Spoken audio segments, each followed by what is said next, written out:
नमस्कार, आप देख रहे हैं कैपिटल टीवी बिहार। मैं हूं आपके साथ सृष्टि शाह।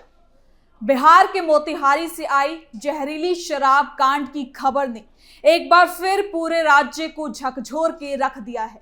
बिहार में शराब पूरी तरह से बैन होने के बाद भी उससे हुई मौतों का ये काला कारोबार कैसे फल फूल रहा है, ये सवाल हर किसी के मन में है। इस सवाल ने सरकार, प्रशासन और पूरे सिस्टम को कटघरे में खड़ा कर दिया है।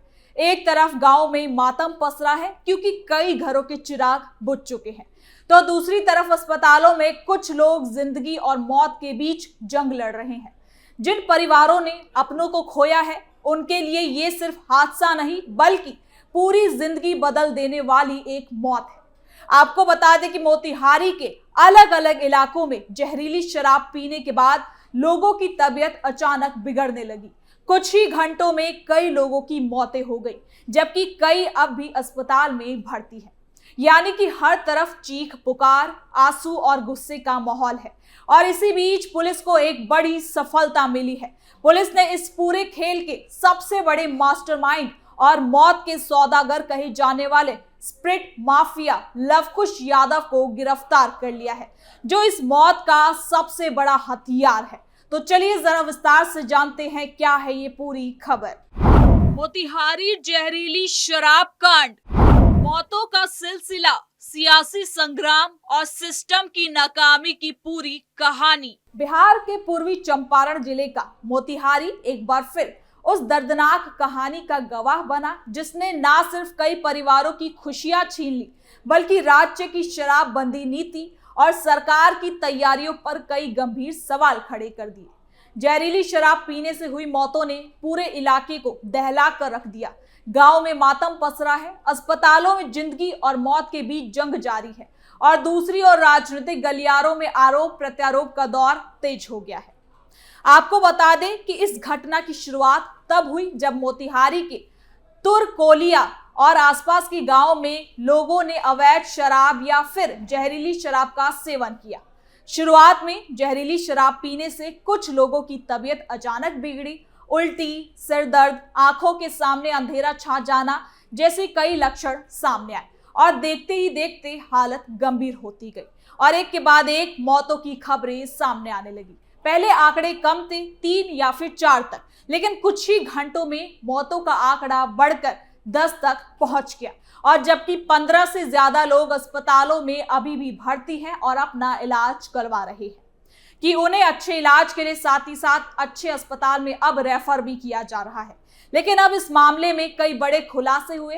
विपक्ष के आरोप प्रत्यारोप के बाद पुलिस ने अपनी जांच तेज की और कांड का मास्टरमाइंड माना जा रहा पकड़ा चुका है। इसके साथ ही क्या कुछ और भी खुलासे हुए हैं, सब कुछ जानते हैं इस रिपोर्ट में।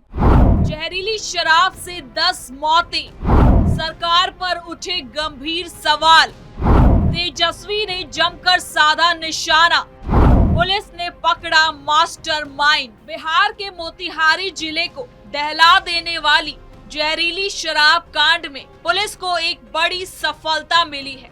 पुलिस ने इस पूरे खेल के सबसे बड़े मास्टरमाइंड और मौत के सौदागर कहे जाने वाले स्प्रिट माफिया लवकुश यादव को गिरफ्तार कर लिया है। लवकुश की गिरफ्तारी तुरकोलिया इलाके से हुई है। मोतिहारी में जहरीली शराब की वजह से अब तक 10 मौतें हो चुकी हैं। वहीं दर्जनों लोग की हालत अब भी नाजुक बनी हुई है और कई लोगों ने अपनी आंखों की रोशनी खो दी है। इस मामले में पुलिस ने पहले भी कई लोगों को पकड़ा था, लेकिन मुख्य आरोपी गिरफ्त से बाहर था। तो वहीं एसपी स्वर्ण प्रताप ने एक प्रेस कॉन्फ्रेंस में बताया कि लवकुश यादव ने ही जहरीली स्प्रिट की बड़ी खेप मंगवाई थी। उसकी योजना जिले में बड़े पैमाने पर तबाही मचाने की थी। पुलिस ने उसके पास से भारी मात्रा में स्प्रिट भी बरामद किया है। पुलिस जांच में ये भी पता चला है कि जहरीली स्प्रिट उत्तर प्रदेश के गाजियाबाद की एक कंपनी से मंगवाई गई थी। ये खेप गोरखपुर के रास्ते मोतिहारी पहुंची थी। लवकुश यादव ने इस स्प्रिट को मोतिहारी के रिटेलर और local spirit mafia Kanhaiya Yadav को बेचा था। लवकुश यादव की गिरफ्तारी के बाद पुलिस अब इस नेटवर्क की जड़ों तक पहुंचने की कोशिश में जुटी हुई है।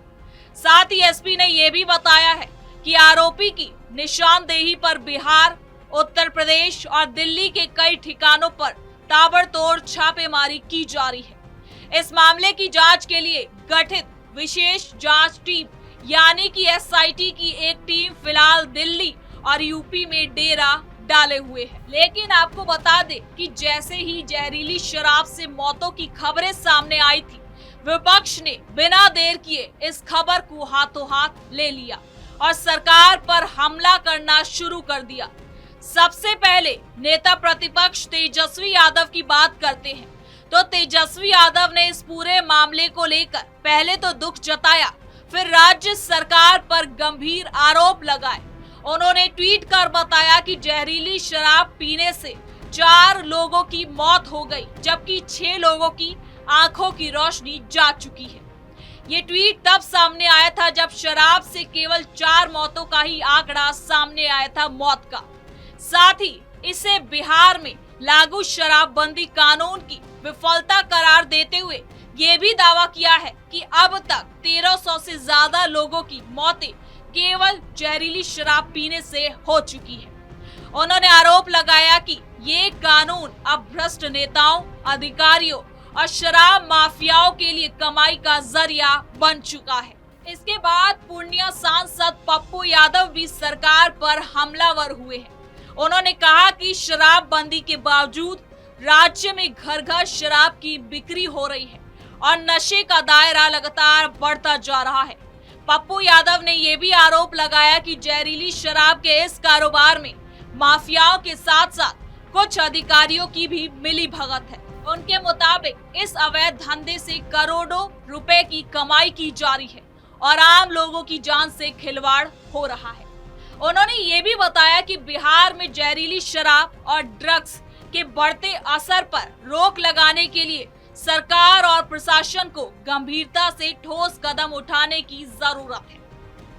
तो वहीं पुलिस मुख्यालय ने बिहार के सभी जिलों में अवैध शराब के लिए बदनाम अनुमंडल और थानों की नई सूची बनाने का आदेश दिया है। मोतिहारी जहरीली शराब कांड के बाद मद निषेध ब्यूरो ने चौकीदार से लेकर एसपी तक के अधिकारियों के लिए नई गाइडलाइन जारी कर दी है। नई गाइडलाइन में शराब के खिलाफ जागरूकता, साप्ताहिक और मासिक टास्क तय कर कार्रवाई करने का आदेश दिया गया है। चौकीदारों को त्योहार, शादी विवाह, जलसा समारोह और चुनाव जैसे मौकों पर खास सतर्कता बरतने को कहा गया है। इसके साथ ही स्कूल, कॉलेज, बाजार, बस स्टैंड, रेलवे स्टेशन के आसपास खास निगरानी रखने के भी आदेश मिले हैं। इसके साथ ही संबंधित कर्मियों को मासिक आधार पर ये लिखित प्रमाण देना होगा कि उनके क्षेत्र में शराब की गतिविधियां हो रही है या फिर नहीं।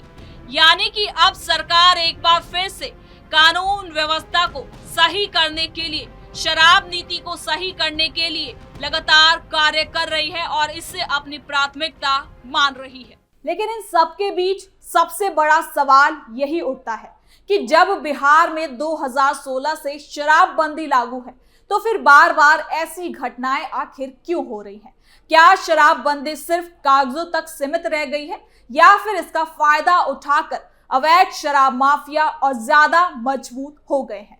इस घटना ने एक बार फिर राज्य की शराबबंदी नीति को कटघरे में खड़ा कर दिया है। विपक्षी दलों ने सरकार पर तीखा हमला बोला है। उनका कहना है कि शराबबंदी पूरी तरह से विफल हो चुकी है और इसके चलते अवैध शराब का कारोबार फल फूल रहा है।